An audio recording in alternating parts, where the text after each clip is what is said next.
আমি কল্যাণী ক্রিয়েশন থেকে আজকে একটা খুব সুস্বাদু একটা আচার করতে যাচ্ছি, সেটা হলো শিমলা মরিচের আচার। আমি শিমলা মরিচগুলিকে প্রথমে খুব ভালো করে ধুয়ে শুকিয়ে নিয়েছি, ভিতরে যাতে যে জলটা থাকে সেই জলটা আস্তে আস্তে শুকিয়ে যায়, তার জন্য আমি কিছুটা শুকিয়ে নিলাম। এখন কড়াইতে তেল দিব আর কিছুটা মশলা গুঁড়া করে রেখেছি, যেমন মেথি, কালিজিরা, জিরা একসঙ্গে, তারপরে শুকনো লঙ্কা একসঙ্গে দিয়ে একটা তেজপাতা দিলাম, দিয়ে একসঙ্গে গুঁড়ো করে নিলাম। আর তাতে দিব চাট মশলা, ম্যাগি মশলা, লবণ, আর তেল একটু ডুবু ডুবু থাকবে, আর কাশ্মীরি লঙ্কা দিয়ে এটা করব। এখন আপনারা প্রথম থেকে আমার এই শিমলা মরিচের আচারটা দেখতে থাকুন। এখন আমি কড়াইতে তেল দিচ্ছি, যাতে তেলটা একটু ফুটে যায়, না হলে কাঁচা তেলের গন্ধ করবে।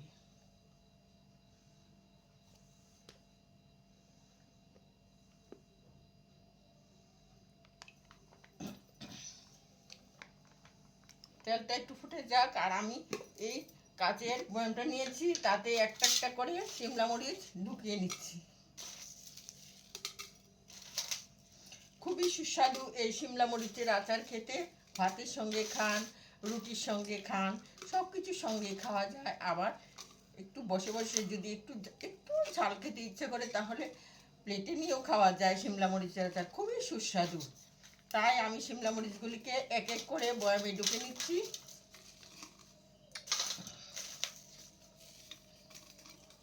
কি কি মশলা দেবো এটা আমি আগেই বলে দিয়েছি।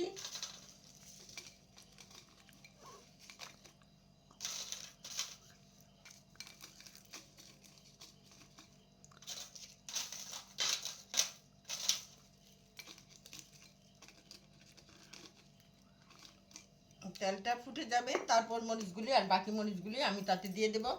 এখন আমি তেলটা না ফোটা পর্যন্ত আমি একটু অপেক্ষায় থাকবো।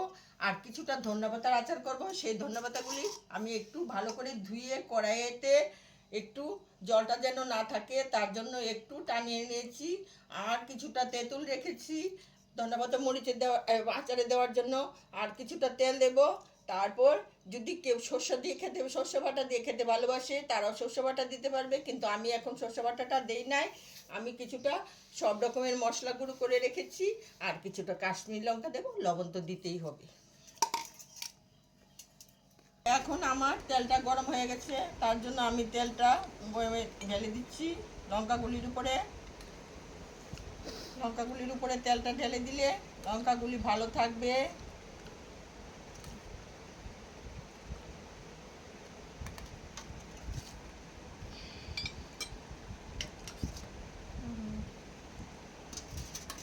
তারপর আমি যে মশলাটা তৈরি করেছি আগে বলে দিয়েছি, সেই মশলাটা দিয়ে দিচ্ছি আচারে। তারপর স্বাদ মতো 1 প্যাকেট ম্যাগি মশলা দিয়ে দিলাম, যাতে আচারটা খুব টেস্টি হয়। তারপরে দিয়ে দিলাম কিছুটা চাট মশলা।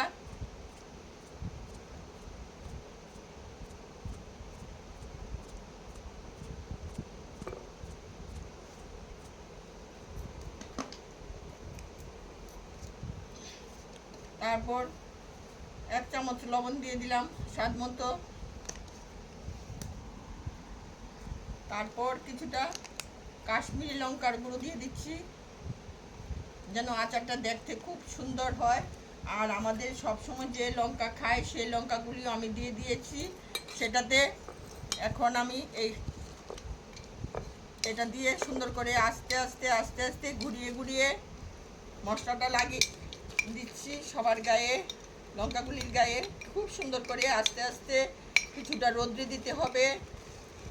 তারপর তেলে লঙ্কাগুলি আস্তে আস্তে মজে যাবে, কাশ্মীরি লঙ্কাগুলিও আস্তে আস্তে।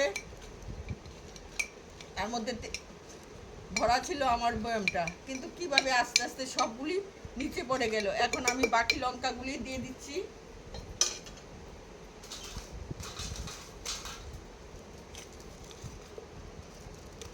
আচারে বয়ামে আমি বাকি লঙ্কাগুলি দিয়ে দিচ্ছি। বাকি লঙ্কাগুলি দেওয়ার পর আরও কিছুটা তেল ঢেলে দিচ্ছি, যাতে লঙ্কাগুলি খুব ভালো থাকে তেলের মধ্যে। এখন আমি নেড়ে চেড়ে আর একটু নেড়ে চেড়ে দিচ্ছি। সব লঙ্কাগুলি আস্তে আস্তে থেতো হয়ে যাচ্ছে।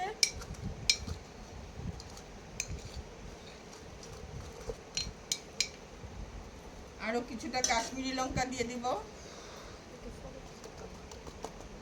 আরে কালার হইব তো, দেখলে লাগে না। পরে কালার তো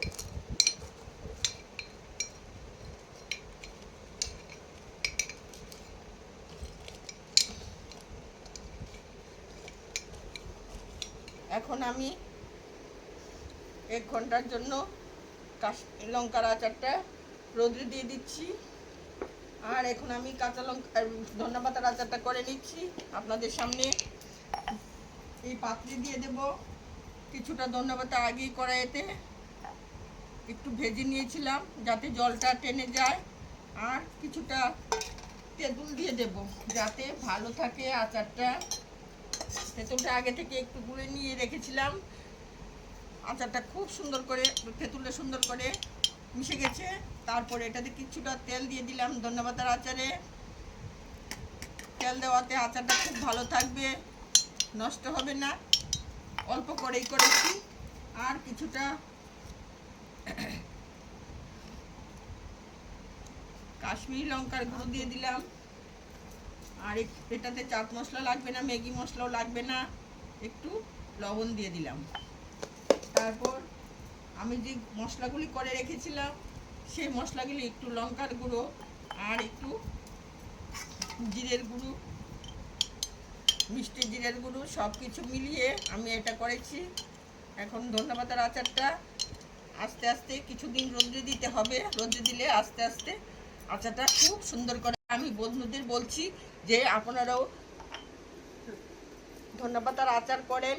আমি যেইভাবে দেখিয়েছি সেইভাবে করে আপনারাও খান, সবাইকে খাওয়ান, এটাই ঠিক। এখন আমি এটাকে রোদে দিয়ে দিচ্ছি।